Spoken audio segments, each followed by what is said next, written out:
এবং এই দেশের 90% মুসলমান তারা কি চায়, কোন ম্যান্ডেটে চলে।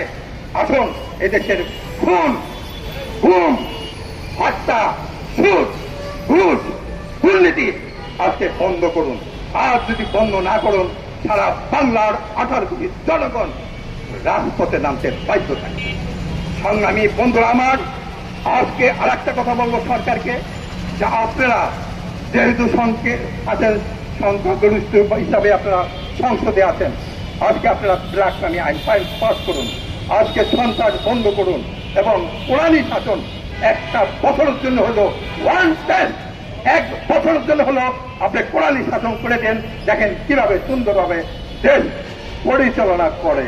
আজকে আপনার ভিতরে যে ইন্দুর আছে, এই ইন্দুরদেরকে চিহ্নিত করুন এবং সারা বাংলাদেশের যত প্রশাসনের ভিতরে দিল্লির সেই দাবেদার আছে তাদেরকে চিহ্নিত করুন। আর যদি তাদেরকে চিহ্নিত না করুন, তাহলে আমার দেশের 19 লক্ষ কোটি টাকা লুট করেছে, আবারও লুট, একের পর এক লুট হবে আমাদের জনগণের। আজকে আমাদের অসহায় মতো দিন যাবে।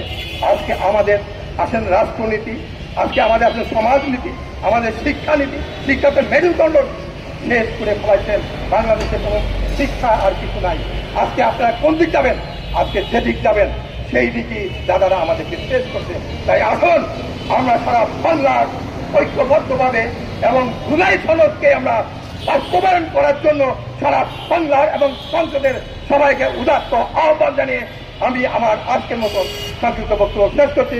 আসসালামু আলাইকুম ওয়া রাহমাতুল্লাহি ওয়া বারাকাতুহু।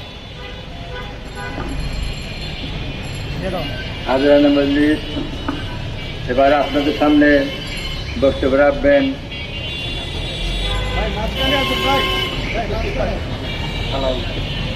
সালাউদ্দিন ভাই, তার বক্তব্য দেওয়ার জন্য অনুরোধ করছি।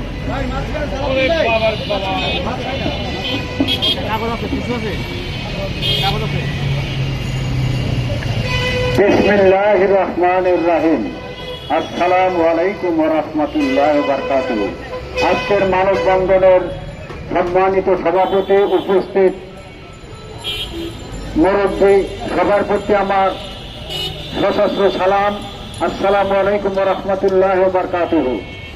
আজকে ভারতের আগ্রাসনের বিরুদ্ধে মুসলিম নিধন যেভাবে করতেছে হিন্দুস্তান বিজেপি সরকার, পৃথিবীর ইতিহাসে এরকম জঘন্যতম অধ্যায় আর হয় নাই। মুসলিম হিন্দু একই মায়ের সন্তান। আজকে তাদের বিদ্বেষে ভ্রাতৃত্ববোধ এবং আমাদের পার্শ্ববর্তী রাষ্ট্র হিসাবে তাদের যে সুষ্ঠু আচরণ দরকার ছিল সেটা তারা করে না। তারা বিগত দিনে 55 বছরে যেভাবে এদেশের মানুষকে নির্যাতন নিষ্পেষিত করেছে, এখনো সেভাবেই করার ইচ্ছা পোষণ করে।